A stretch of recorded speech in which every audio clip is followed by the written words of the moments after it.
Сәлематсыңдар ма, қымбатты 3 сынып білім алушылары.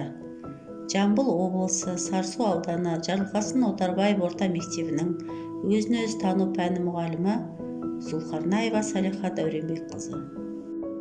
Балалар, бүгінгі сендермен өтетін сабағымыздың тақырыбы денсаулық құпиялары. Сабағымыздың мақсаты денсаулықтың адам өміріндегі маңыздылығын түсіндіру арқылы қиянат жасамау құндылығының мәнін ашу. Сабағымыздың құндылығы дұрыс әрекет. Қасиеттері денсаулық пен тазалық, үлкендерді сыйлау, батылдық. Бүгінгі сабағымыздың дәйек сөзі: шынықсаң, шымыр боласың. Халық даналығы. Балалар, өз денсаулығыңды шынықтыру үшін не істейсіңдер? Таза жүру, тазалық не үшін қажет? Дәйек сөзден қандай ой түйдіңдер? Балалар, бүгінгі сабақ тақырыбына сай мұғалім сыйы. Денсаулық жайлы бейне таспаға мұқият назар аударыңдар. Ай мектеп.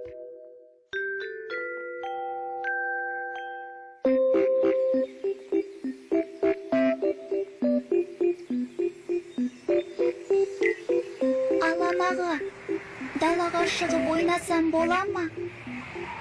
Жоқ, болмай. Үйге болғаның дұрыс. Тиетін суық ақыры тиіп қойды ғой. Бұдан қатты ауырып қалмаспын. Данажан, ауруды асқындырып алмау үшін суықтан сақтанып емделу қажет. Аға, ал мүлде ауырмаудың амалы бар ма? Бар, ауырмау үшін иммунитетті күшейту керек. Ол қалай? Адамда ауруға шалдықтыратын түрлі вирустар көп. Адам бойында сол вирустарға қарсы тұратын, аурудан сақтайтын қасиет бар. Соны иммунитет деп атайды.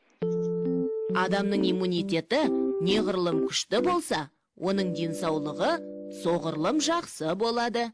Иммунитетті күшейту үшін ең әуелі дұрыс тамақтану қажет. Яғни, денсаулыққа пайдалы, дәрумендерге бай тағамдарды таңдап жеу керек. Сонымен қатар, денені шынықтыратын жаттығулар иммунитеттің қорғаныс қабілетін күшейтеді.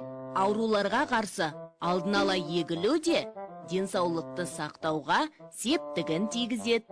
Сондай-ақ, тазалық сақтау өте маңызды екенін естен шығаруға болмайды.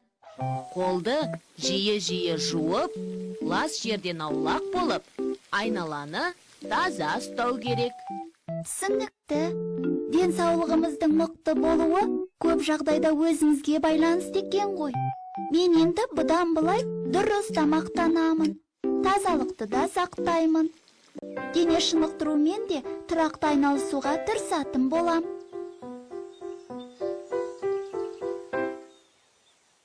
Дұрыс, Дана. Жаттығулар жүрек пен өкпеге күш береді. Сонымен бірге, жаттығу кезінде сақ болу да маңызды. Қалайша?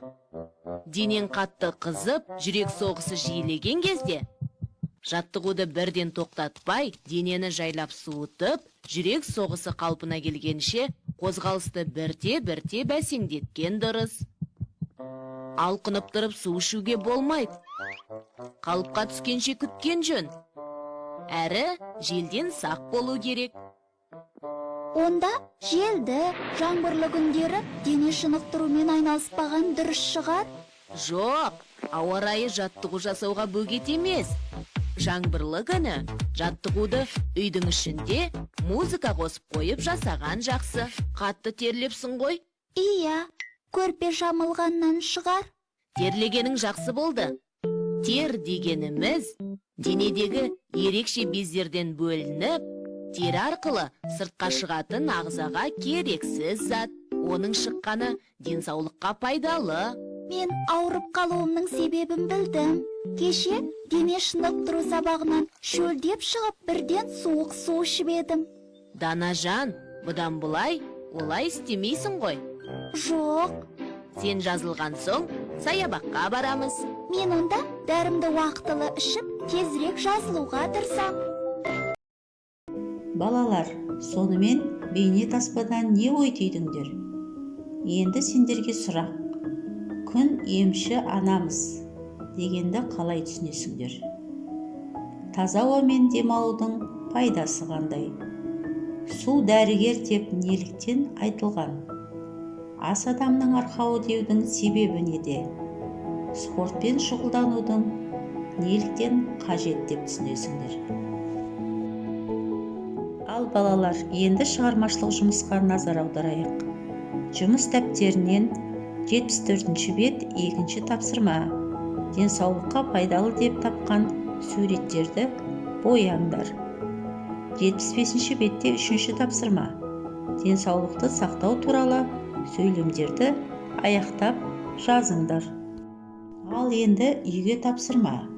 Жұмыс дәптеріндегі 76-ші беттегі денсаулық құпиялары текшесін қиып жасаңдар. Текшенің ішіндегі тапсырмаларға ауызша жауап беріңдер. Оқулықтағы 136-ші беттегі Әдібай Табылдының табиғат емші, ауа, күн, су өлеңдерінің бірін жаттап алыңдар. Балалар, қазіргі жағдайға байланысты үнемі тазалық сақтап, денсаулыққа зиянды нәрселерден аулақ болған жөн. Денсаулығыңды сақтау өзіңе байланысты екенін әрқашан ұмытпаңдар. Осымен сабағымыз аяқталды. Қош сау болыңдар.